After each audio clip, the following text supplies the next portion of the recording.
Hello students, today we are going to learn English class 7th chapter 3.3 A Crow in the House.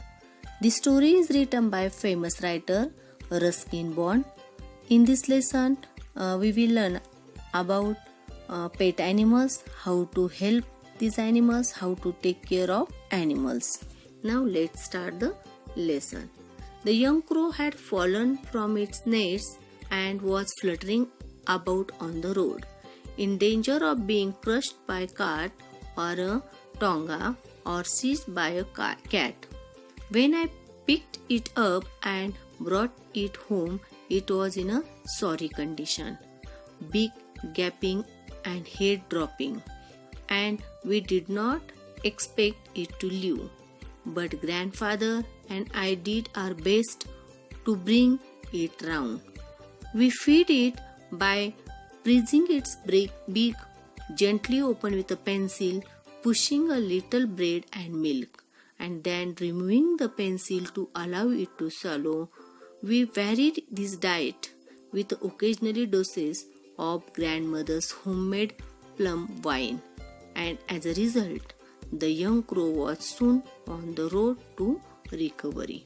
So, here the narrator is saying that the young crow was fallen from its nest and was fluttering about on the road in a danger of being crushed by a cart or a tonga or seized by a cat. Okay, when this crow was fallen down, crow was badly injured.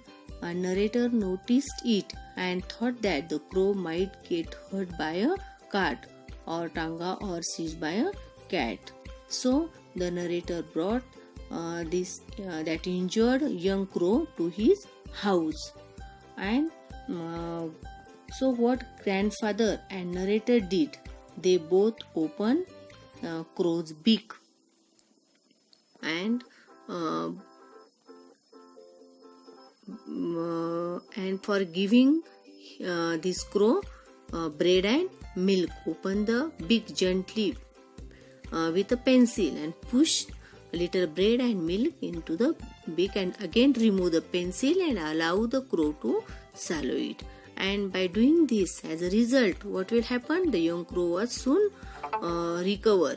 Okay, and he was on a road, and he was offered his freedom, but he did not take it. Instead, he made himself at home in the house. Grandmother, then the Aunt Mabel, and even some of the grandfather's pets objected, but there was no way of getting rid of the bird. He took over the administration of the house. So, when the injured crow was recovered, they tried to free the crow, but crow did not fly away. He just remained at the narrator's house. Here, some other members. Who are the other members of the author's family, narrator's family? The other members are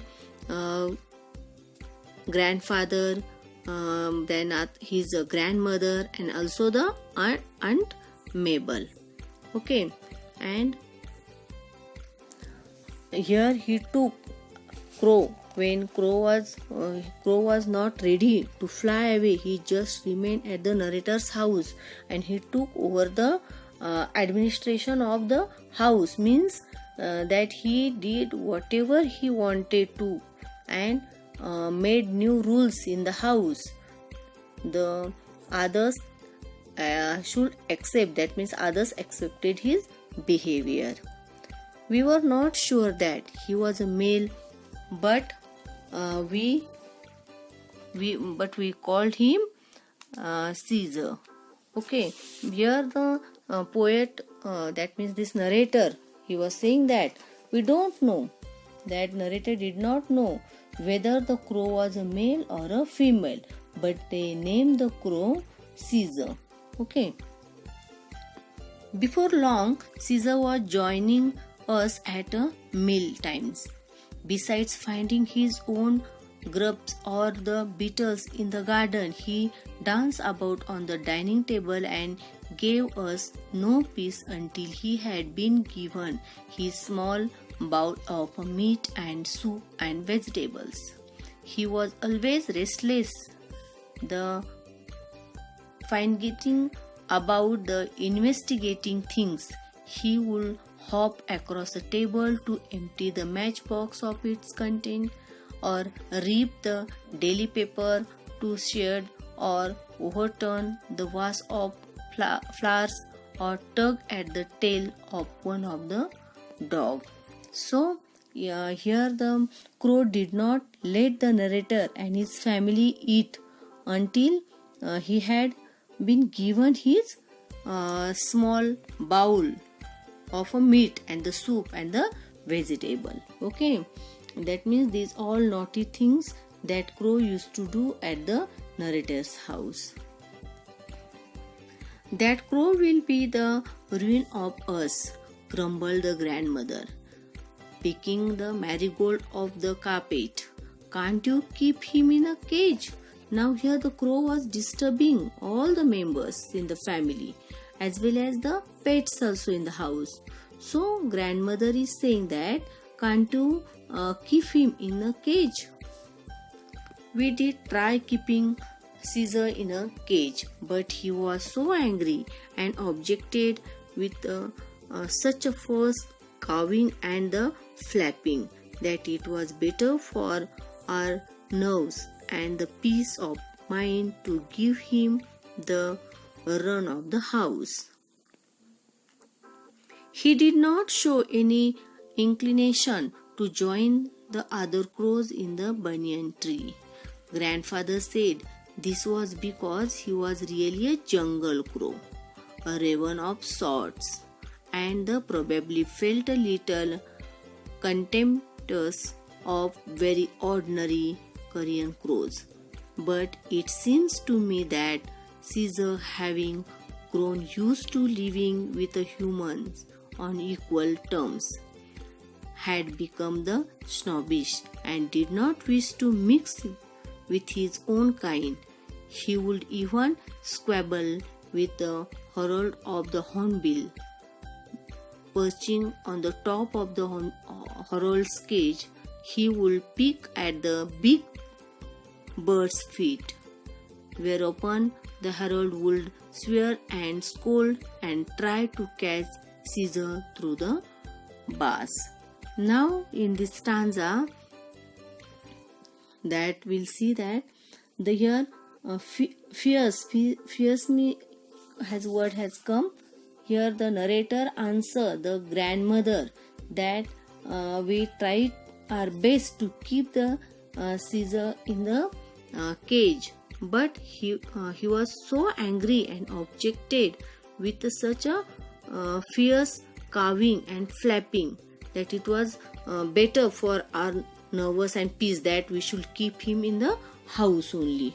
Okay, and the grandfather is saying that he is not joining with other crows because he was a jungle crow. Okay, and he is going to live with the humans on a equal terms. That's why he did not wish to mix with other crows or with other his own kinds. Okay. Now here the another bird name has come, that is the herald. Herald is another pet in the narrator's house, and Caesar always fight and trouble. Caesar always trouble and fight with this herald. Caesar was disturbing the herald, and herald was trying to catch the crow through bars, because this herald was in the cage inside the bars.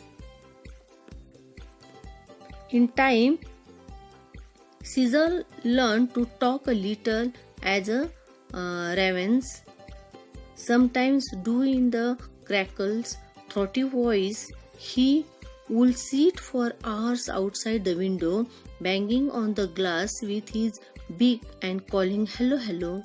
He seems to recognize the click of a gate when I came home from school, and would come to the door with a hop, skip, and jump, saying, "Hello, hello."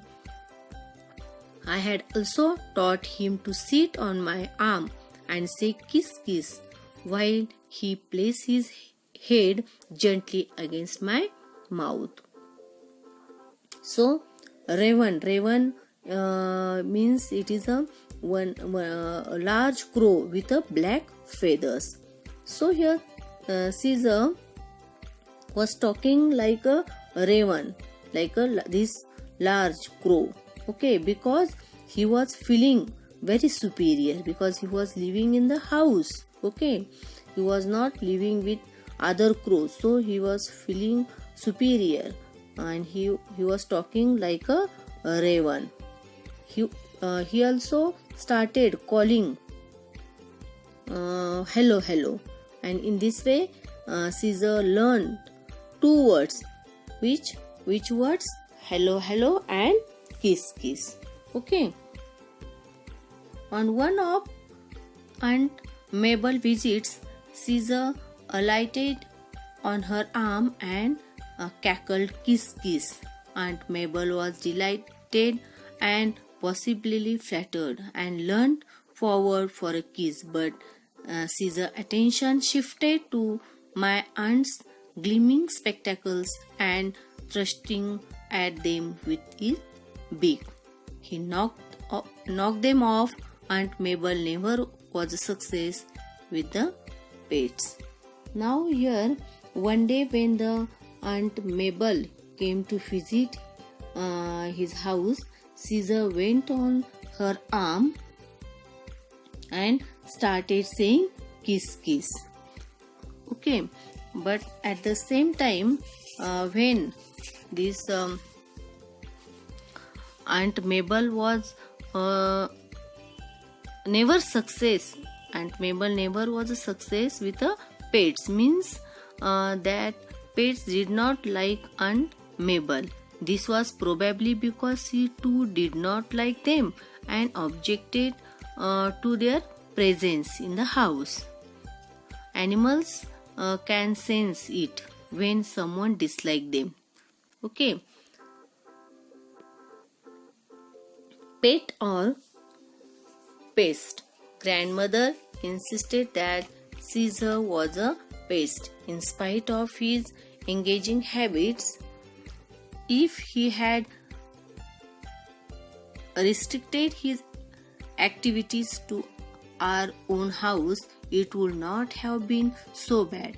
But he took to visiting the neighboring house and stealing pens and pencils, hair ribbons, combs, keys, shuttlecocks, toothbrushes, and false teeth. He was especially fond of toothbrushes and made a collection of them on the top of cupboard in my room. Most of the neighbors were represented in our house by toothbrush. Toothbrush sales went up that year. So did grandmother's blood pressure. So here the grandmother was saying this crow is not a pet, it is a pest due to his rubbish activities. Narrator is saying that this Caesar is very much fond of toothbrushes. Okay, he likes toothbrushes very much. Here we can say that most of the neighbors were represented in our house by a toothbrush, means that the Caesar had stolen toothbrushes from the houses of most of the neighbors and made a collection of them on the top of cupboard in the author's room. Okay. Caesar spied on children going into the bunny's shop and often managed to snatch sweets from them as they came out.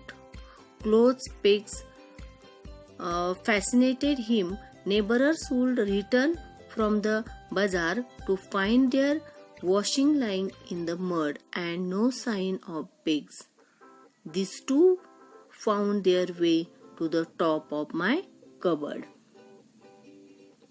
So here the authors narrate another activity Caesar is doing, that the Caesar spy on the children going into the Bunny's shop and often manage to snatch sweets from them.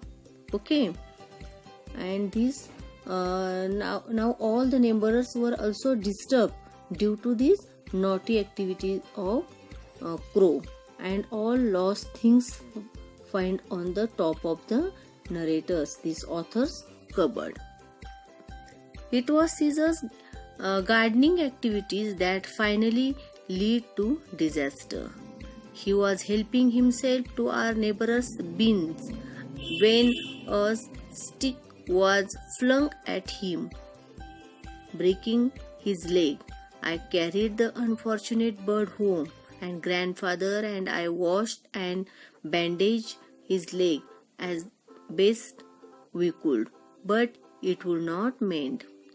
Caesar hung his head and no longer talked. He grew weaker day by day, refusing to eat, and occasional sip of grandmother's homemade wine was all that kept him going. So here now Caesar was in a very much pain. He was suffering with a lot of pains. Why? Because his gardening activities finally led him to disaster. He was helping himself to our neighbor's beans when a stick was flung at him. Okay, and breaking his leg. Okay, and it was very painful, and he grew weaker day by day, refusing to eat also. Okay, because his leg was broken and he was in a pain and started refusing to eat. One morning I found him dead on the sofa, his legs steeped in air. Poor Caesar, his antisocial habits had led to his early end. So one morning narrator found that Caesar was dead on the sofa.